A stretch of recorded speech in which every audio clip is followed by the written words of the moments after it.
There are a couple of ways that you can cut copper tubing. You could use a reciprocating saw or a hacksaw, but I'm going to recommend against those methods. They'll leave the pipe out of round. It may cut a jagged edge here, but what we really want after we get done cutting a piece of copper tubing is we want an end as perfectly round as we can get it. So one, that it'll fit properly into the fitting for one, but two, so that it'll have a nice close tolerance so that the solder can adequately fill it up and seal this properly. The best method that I recommend is to use a tubing cutter, which is a little slower process than anything else that you could do, but it leaves your pipe in the very best desirable form. So we're going to use our tubing cutter here to cut us a section of this 3/4 inch copper off here. So the first thing that you do is fit this on here, and you use this little dial here to loosen it up or tighten it together.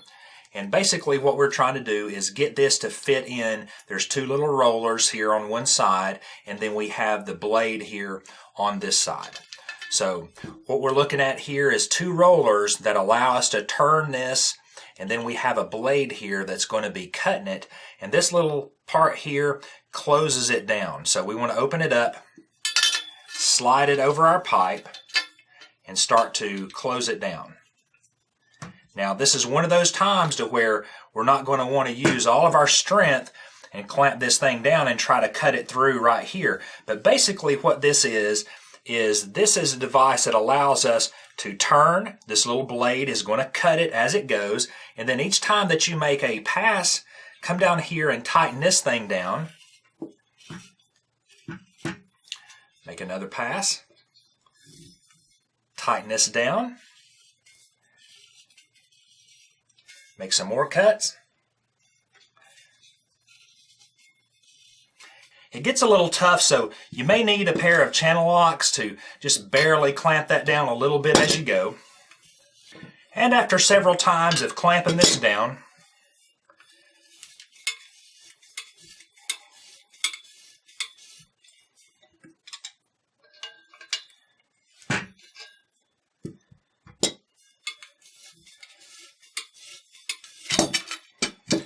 you make a clean cut, and it leaves you with a nice lip, and it's still very round.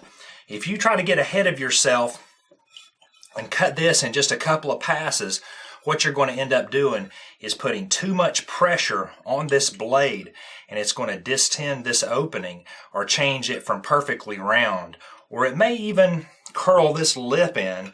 But whichever way it happens, you don't want it to go too fast. We just want to cut this little by little. So there are a couple of other things that we need to talk about when dealing with copper. If you're in the ground, then this makes, no worries to you whatsoever. But if you're dealing with copper or steel up above ground inside a plumbing system of a house or a commercial building, you need to know that those plumbing systems have an electrical ground to them. There needs to be a conductivity through all parts of the plumbing system.